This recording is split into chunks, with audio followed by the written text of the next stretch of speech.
I rise to support this motion, and I want to thank my party colleagues for securing this debate today on a very important subject. So, Mr Speaker, as constituency representatives, we all deal with housing executive tenants on a daily basis. The range of issues can be varied, as indeed can the experience of dealing with the housing executive in getting a remedy to the issues raised. But, Mr Speaker, I must say that I find the issue before us today of damp in housing executive properties to be one of the most serious of matters. The health impact of living in such conditions ought to prompt swift and decisive action from the housing executive as the responsible landlord. Nearly 1 in 5 people in Northern Ireland are affected by a lung condition, and these conditions can be anything from COPD or asthma to IPF, sleep apnea, long COVID, severe asthma, amongst others.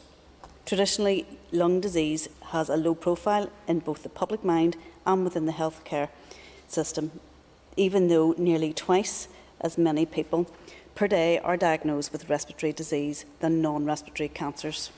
Lung disease is costing over £250 million a year in Northern Ireland, and prior to the pandemic, nearly 2,000 people died every year of respiratory diseases. Kelly Armstrong has already mentioned that the damp and mould are key triggers for asthma attacks and can also lead to rare lung conditions. The fact is, if you have damp and mould in your home, you're more likely to develop respiratory problems. So, Mr Speaker, no individual or family should be put at such a health disadvantage by their landlord, yet it is to the housing executive's shame that they do. Furthermore, Mr Speaker, it's all too common, and my friend and colleague and member for North Down, Mr Easton, asked the Minister last November how many claims against the housing executive had been made in relation to damp in the 10 years preceding. There had been 869 claims.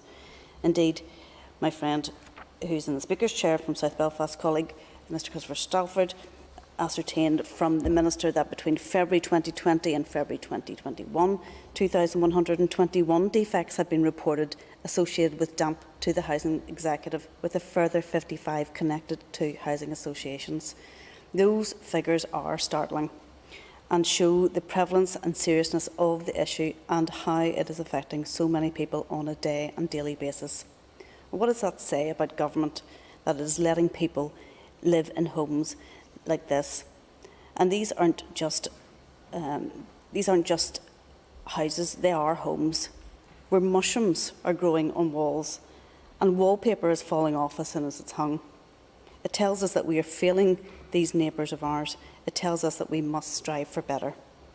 Recently, the problems facing housing executive tenants in the new Mossley estate in my own constituency were highlighted in the local media. These residents are at their wits' end, awaiting repair work to their homes after multiple inspections and promises of a scheme to address extensive damage caused by damp over several years. And I would urge the housing executive to ensure that the long overdue maintenance work that takes place at that earliest opportunity. There should be no more delays. Mr Speaker, we need a clear pathway and a targeted programme of intervention from the Minister to address this damp crisis in our social housing stock. We also need to look at how, across local and central government, we can work closer with the environmental health teams to tackle this problem. And we also need to get the powers to take the necessary action to fix the problem where issues around ownership occur. Mr Speaker, I know of one example where a housing executive property is now experiencing damp because the adjacent property has been vacated by the private owner for some 7 to 8 years, and the place has been left to ruin. Charges exist against the property, and every interested party is washing their hands of addressing the problem, and that's not good enough for the tenant who lives next door.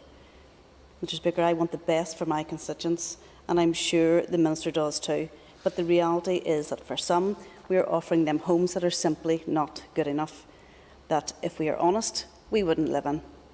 How dare we do that? The time for addressing this issue is now. No more kicking the can down the road. Now. Thank you, Mr Speaker.